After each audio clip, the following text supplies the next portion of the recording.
सभी को मेरा नमस्कार। नमस्कार। आज हमारा ट्रेनिंग का ये 5वां दिन है और कुछ बातें जो मैं बोलना चाहता था वो मोहित सर बोल गए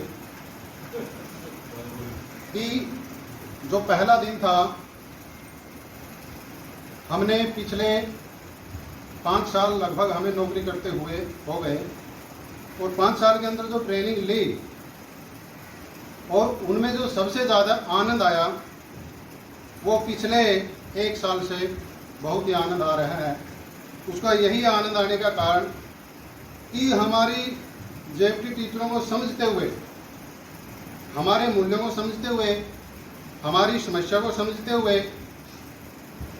जो हमारे माननीय और सम्माननीय आदरणीय ट्रेनर हैं वो हमसे ही गए, वो जेएफटी टीचर ही हैं, इसलिए उन्होंने अच्छे से समझा और जब भी हम कोई चीज़ अच्छे से समझते हैं तो उसका आनंद भी अच्छे से लेते हैं, क्योंकि अच्छे से समझी गई तो अच्छे से समझा जाता है।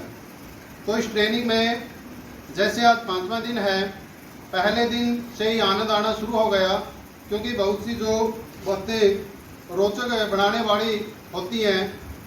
एक अध्यापक को उसके स्टडी रूम में, जब एक अध्यापक अपने स्टडी रूम में बच्चों को पढ़ाता है तो उस पढ़ाई को कैसे रोचक बनाया जाता है, उसमें रोचकता के जो गुण हैं, रोचकता के जो तत्व हैं, वो इन बहुत ही हंसमुख और पंकज सर, प्रदीप जी हंसते हंसते इन्होंने खेल ही खेल में बिना किसी हमारे ऊपर ऐसा कोई दबाव नहीं दिया, हमें ऐसा नहीं लगा कि हमारे कोई विशेष अलग से कोई ट्रेनर आए, ऐसा हमें महसूस न कराते हुए हमें हमारे अंदर रोचकता पैदा, इन्होंने हंसते हंसते मुस्कुराहट में खेल विधि से अनेक प्रकार की बार बार गतिविधियां, ऐसा लग रहा था कि इन दोनों में कि कौन अच्छे से कराएगा, वो भी एक संघर्ष चल रहा था। क्योंकि हम यहाँ बैठे हैं, लेकिन इन्होंने जो मेहनत कराई, इन्होंने जो यहाँ बिना बैठे खड़े खड़े, या तो इनके हाथ में कलम थी या इनकी जुबान से पठन का और पढ़ाने का कार्य चलता रहा। तो ये हमारे लिए बहुत ही अच्छी बात है और आगे भी जो भी ट्रेनिंग ऐसे चले वो हमारे ही साथियों से हो, क्योंकि हमारे साथी हमारी समस्या को अच्छे से समझ लेते हैं। और जो ट्रेनिंग में जो सबसे अच्छी बातें लगी वो सभी को लगी है, मेरे को जो अच्छी बातें लगी वो ये है कि तनाव रहित माहौल जैसे हमारे ट्रेनरों का रहा, इनके दिमाग के चेहरे पर किसी भी प्रकार का कोई भय नहीं था, तो हमारे रूम का भी ऐसा ही होना चाहिए।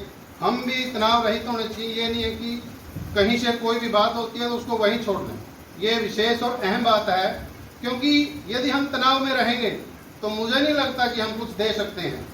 और परमात्मा ने हमें देने के योग्य बनाया, क्योंकि चाहे कोई एसपी हो, डीएसपी हो, चाहे कोई कितना ही बड़ा नेता भी क्यों ना हो, वो हमारे ही उससे गया गुजर कर। और जैसे डॉक्टर अब्दुल कलाम जी ने कहा था कि जो प्राथमिक अध्यापक होता है उससे बड़ा कोई अध्यापक भी नहीं होता। ये क्योंकि निर्माण यहीं से होता है, सिखाते हम हैं।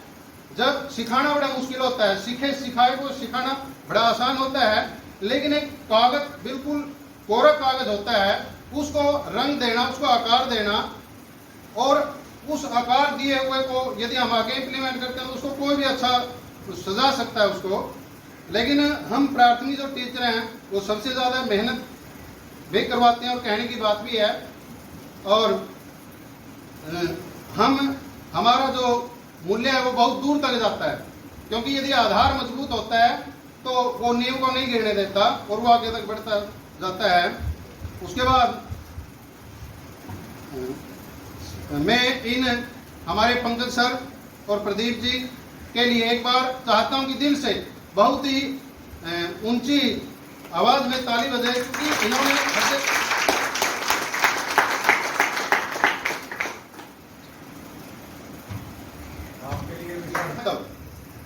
जब भी कोई बच्चा स्कूल की तरफ अपना पहला कदम बढ़ाता है तो उसे ये नहीं पता होता कि वो जीवन की सबसे अच्छी और महत्वपूर्ण जगह पर जा रहा है। किसी बच्चे का व्यक्तित्व निखारने और उसका भविष्य संवारने में स्कूल की भूमिका सर्वाधिक होती है। स्कूल ऐसी जगह है जहां बच्चे का बौद्धिक, सामाजिक, विकास बड़ी तेजी से होता है। हम उम्र बच्चों के साथ वे घुल मिलकर चीज़ों को बेहतर तरीके से समझते हैं। वैसे तो समाजीकरण के मामले में घर को ही सबसे बड़ा स्कूल माना जाता है, जहाँ पर बच्चा प्राथमिक स्तर पर सब कुछ सीखने लगता है, लेकिन इसके बाद स्कूल उसे ऐसे प्लेटफार्म के रूप में मिलता है जिसके जरिए उसका विकास होता है। स्कूल वो जगह है जहाँ सीखने की क्षमता तेज होती है, बच्चों को बाहरी दुनिया के बारे में पता चलता है, प्रतिदिन वो कुछ नया सीखते हैं। स्कूलों में कई तरह की गतिविधियां होती हैं। इसके अलावा बच्चों को संगीत और चित्रकारी जैसी चीज़ों को विकसित करने में मदद मिलती है। एक स्कूल को अपने निहित हितों और अक्षमताओं को पोषित करते हुए उनके आसपास की दुनिया के लिए एक बच्चा तैयार करना होता है। शिक्षा व्यक्तिगत होना चाहिए, हालांकि सीखना सामाजिक है। सभी शिक्षार्थी व्यक्ति हैं, प्रत्येक बच्चा अद्वितीय है, अलग अलग तरीकों से सीखता है। इस प्रकार स्कूल शिक्षा बच्चों को उनके भीतर अद्वितीय दुनिया के बारे में जानने और उनके आसपास की दुनिया में अपना रास्ता बनाने में सक्षम बनाती है। ये मैंने इसलिए लिखा, इसलिए बोला, इसके अंदर जितनी भी हैं, जो भी है, वो प्रदीप सर ने और हमारे पंकज सर ने उन सभी बातों के माध्यम से भिन्न भिन्न प्रकार की गतिविधियों से हमें समझाया है। और इनके 5 दिन कल मैंने लिखा, पूरा 4 दिन का इनके शब्दों को लिखकर उसके ऊपर ही मैंने ऐसा लिखा। मैं दोबारा से दिल से, मन से और सभी अध्यापकों की तरफ से हमारे KRP का धन्यवाद करता हूं और इनको बधाई देता हूं। ये वास्तविक बधाई के पात्र हैं, क्योंकि जो हमारे 5 दिन ऐसा लगता था जैसे पहले बैठ गए कि 5 दिन की बात है, वैसे खराब नहीं, ठीक नहीं है ऐसा। 5 दिन हमारे बच्चों को ये बच्चों के खराब कर रहे हैं, ऐसा होता है, सभी के मन में है, लेकिन उसके विपरीत हुआ।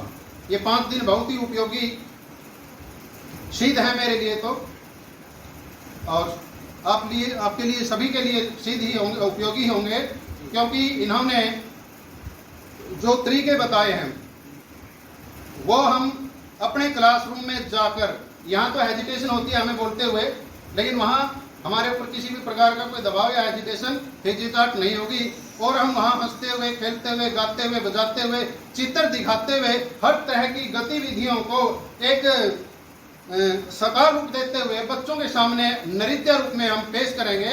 इन्हीं शब्दों के साथ में KRP का पुनः धन्यवाद करता हूँ और बधाई देता हूँ। Thank you. जय हिंद।